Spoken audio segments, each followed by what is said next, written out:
Hello, and welcome to Untitled Politics. Today we're going to be making an election prediction between the Republicans and the Democrats for the Senate, which is happening this year, November 8th, it looks like. So we're going to fill out the safe Republican and safe Democrat states.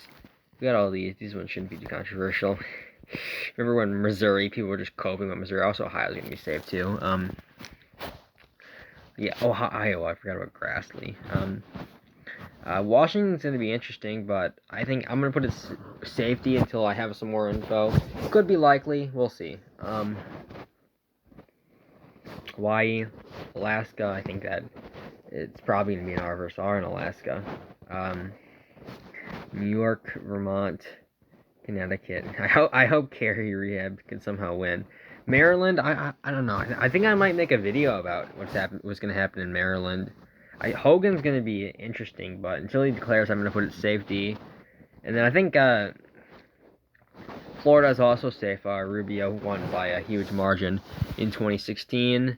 I think that I think that he'll be able to expand on it, especially considering that Florida has shifted right and he won by like 8 in 2016. So I do think that he will win by a safe margin, more than 10%.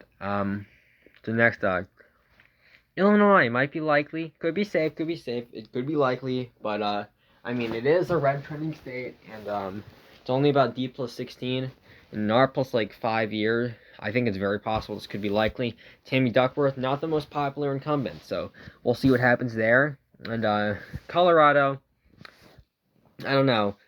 Trump was not a good fit for the state. It was only about like he underperformed House Republicans by like 5 points in the state of Colorado, and it is a red-leaning year. So I think that Lean D Colorado is not at all impossible, although Bennett is a pretty good candidate. We're just going to have to wait and see. So now we have these are the most competitive states. So let's start off with the hold state. So I do think that Wisconsin is going to be a big win for Johnson.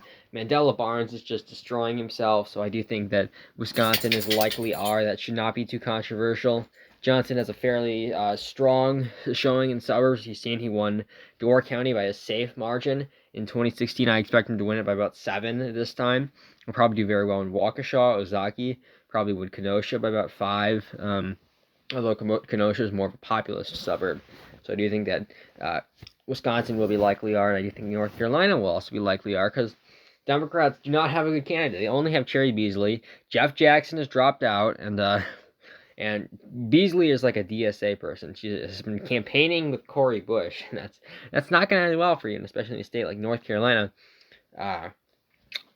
Especially in a state like North Carolina, where there is a large amount of white suburbanites, which helped Biden almost win the state, and he didn't even win the state. So it's a pretty red-leaning year. So I do think that Ted Budd winning by about 6 points is pretty realistic. So now, next hold is Pennsylvania.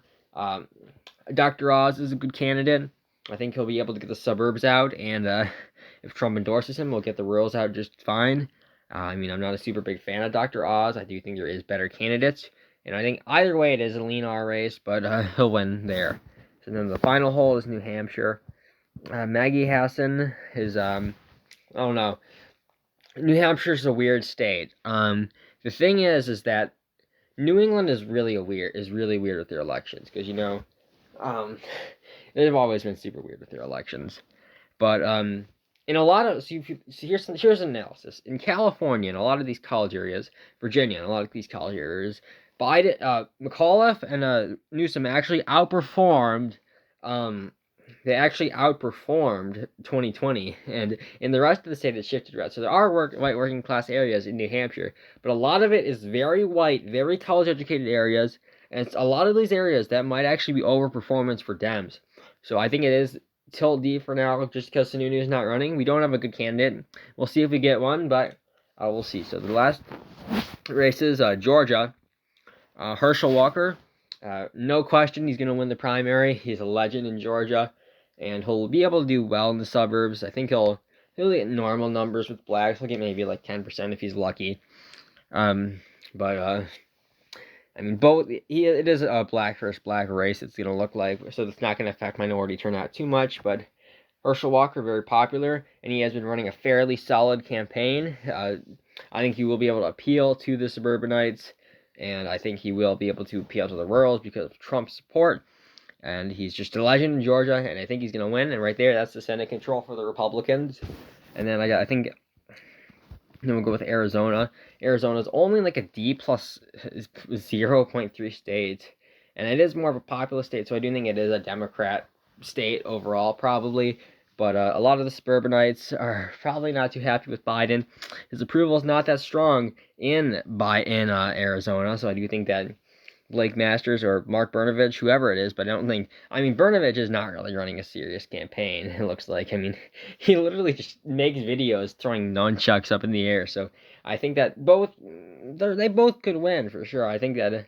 I mean, if they get the nominee, they're both gonna have to campaign exclusively. And Mark Kelly is actually seems his internals have him down.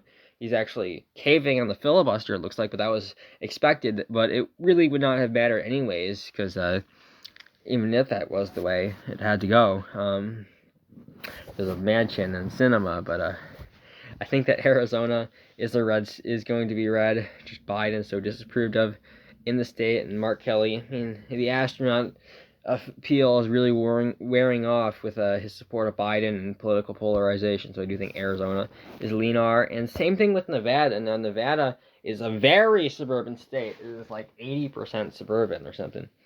But I don't think it's that much. I know 91% lives in like 3 counties in Nevada, but it's a very suburban state. And you've been seeing all across the country in a lot of these special elections that the suburbs are where the biggest shifts are happening, and this is exactly what's going to happen.